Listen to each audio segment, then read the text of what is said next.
in my life na tagapagmana ng kusina dito sa ibang bansa. For today's video, may niluto akong pritong isda. Ang ganda ng pagkaluto ko nito, crispy.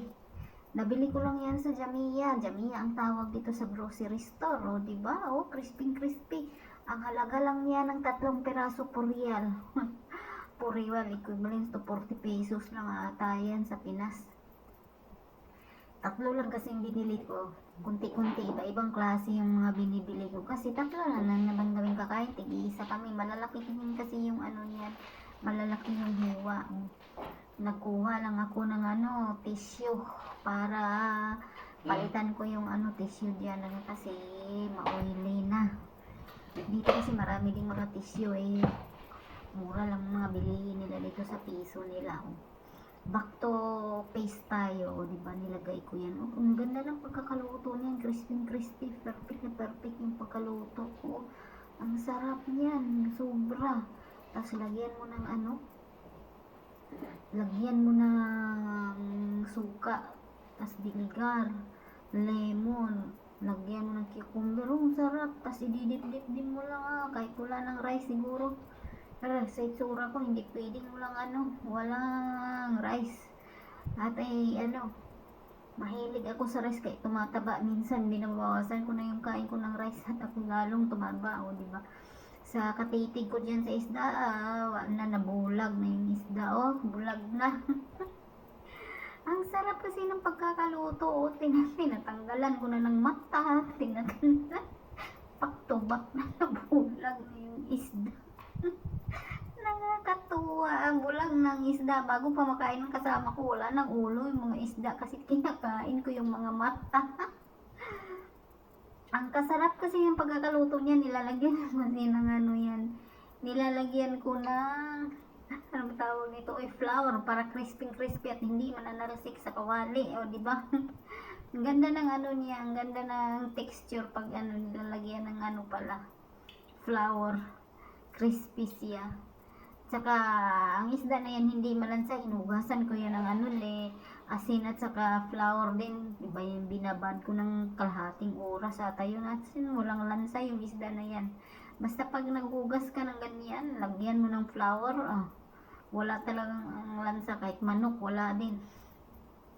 Tinitigan. Nakakatuwa. Sobrang titig ako dyan. Hindi ko malaman.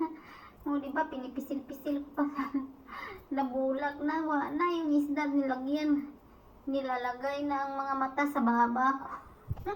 Oh, Diyos ko.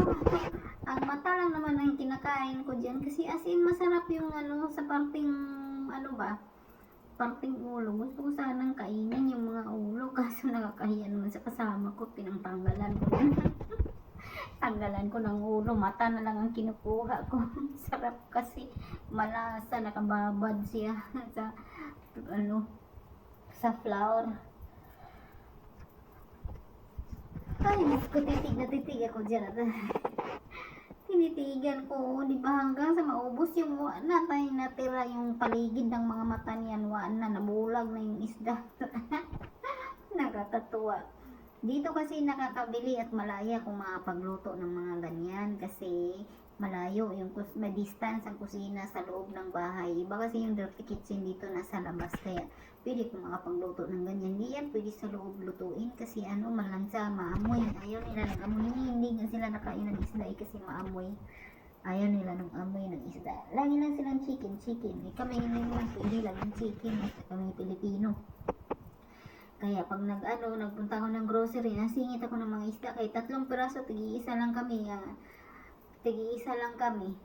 Hindi naman kasi masyadong kamahalan. Pag 3 lang kinukuha ko, may lang, 5 real, 6 real, 7 real. O ganyan lang talaga siya. Diba? Tinitigan ko yan, iniisip ko kung putulin ko ba yung ulo or kainin. Nakakahiya naman doon sa kasama ko pag wala ng ulo. Crispy yung pagkaluto ko dyan, as in perfect talaga. Hindi ba ganyan lang talaga ang ganyan pala ang pagkaluto. Lagyan siya ng konting harina para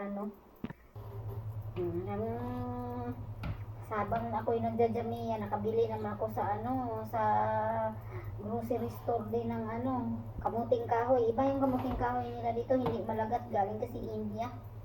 Oh, hindi malagat na, pa ako diyan, malaki yung malaki yung pagkakabras ko niyan. Brush kayod pala. Malaki yung pagkakakayod, iba kasing kayuran dito, malaki yung butas, pero alam mo, palpak yung pagkaluto ko diyan. Sayang lang yung sayang yung pagod i-import ko diyan, mga ingredients. Sa bagay yung ingredients yan dito naman binibili, dito lang sa kusina, pero yung pagod ng pagkudkod niyan, ang hirap kudkurin ng balanghoy dito. Gawin ko yan sanang gawin ko sanang kasaba cake. Naluto ko na siya, natimplahan na, pero grabing palpak, nagkamali ako, nasakap dito kasi yung asin, akala ko yung sugar, Diyos ko po, naglagay ako ng sugar na tatlong kutsara, ayun, asukal, hindi pala asukal yung nakuha ko, asin pala. Pagtikim ko ba, tinikman ko, Diyos ko po, ang alat ng pagkagawa ko. Hindi ko na pinakita dyan sa video kung paano ko niluluto, basta pinakita ko lang dyan paano ibabras. Hirap dito ibras yung balanghoy. 2 piraso lang yan nagkakahalaga siya ng 4 pesos. O diba sayang, napalpak yung luto kong kasaba cake. Kasi masarap pa naman siya pala, masarap yung pagkakatimpla ko kasi lahat ng ingredients ay nandyan kaso yung asin, nakala ko asukal ko po, 3 kutsara nilagay ko. Dapat sa kamadali ko sa kapanood ko rin yung paano ang pagluto ng kasaba, yung mga ganyan. Tingnan mo, napalpak tuloy yung pagkaluto ko. Sayang na sayang. Masarap pa naman. Pagkatikim ko galing sa ugin, masarap pa naman. Tingnan mo yung pagkaluto. Diyos ko po, nanghinayang ako doon sa hindi ko nanghinayang sa mga ingredients niya, nanghinayang ako doon sa pagod ko. Hirap kayong kayurin, tapos napalpak yung pagkaluto ko. Oy, Diyos ko po, tawang-tawa pa ako dyan, nagpa-cute pa, tapos palpak pala yung pagkaluto ko sa kasama. Uy, hanapin nyo ng kasama ko. Nasaan na yung kasama mo? Ay, Diyos ko po, kasama. Maalat yung lasa ko. Ay, sayang. Ay, maalat yung pagkakaluto ko.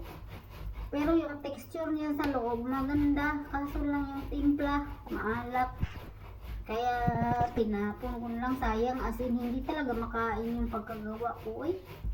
Bili na lang uli ako niyan. Mura lang naman. Kahit 2 piraso.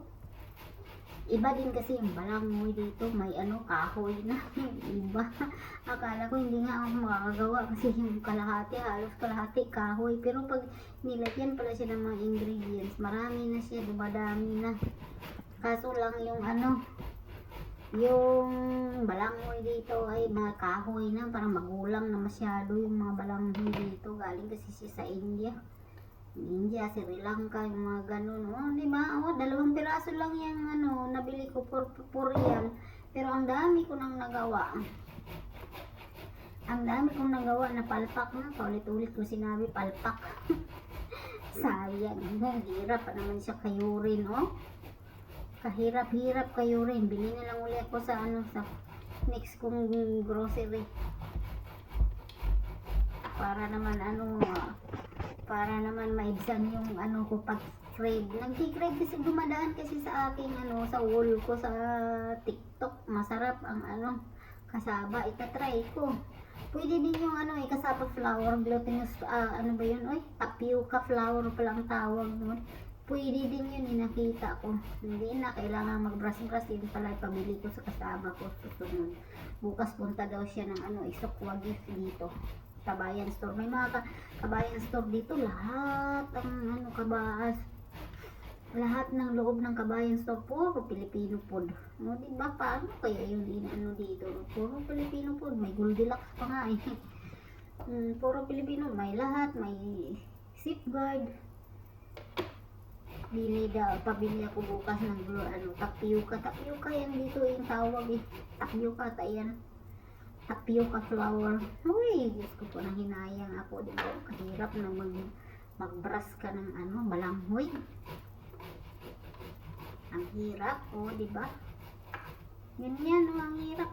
Tapos napalpak ko, nanghinayang talaga ako sa ginagawa kong kasaba. Ang sarap, mabilis pala mabilis lang siya maluto pa.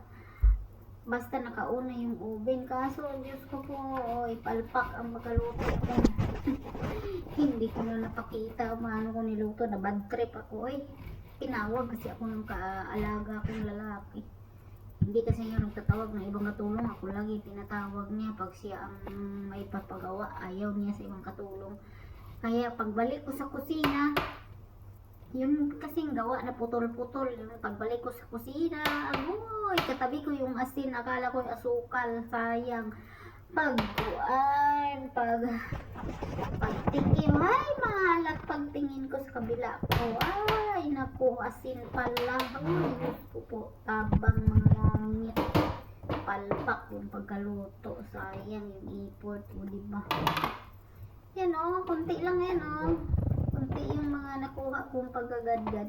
Pero dumami siya nung may mga lahok-lahok na. Dumami siya. Ang sarap pa naman sana. Sayang. Hanggang dito na lang. Thanks for watching.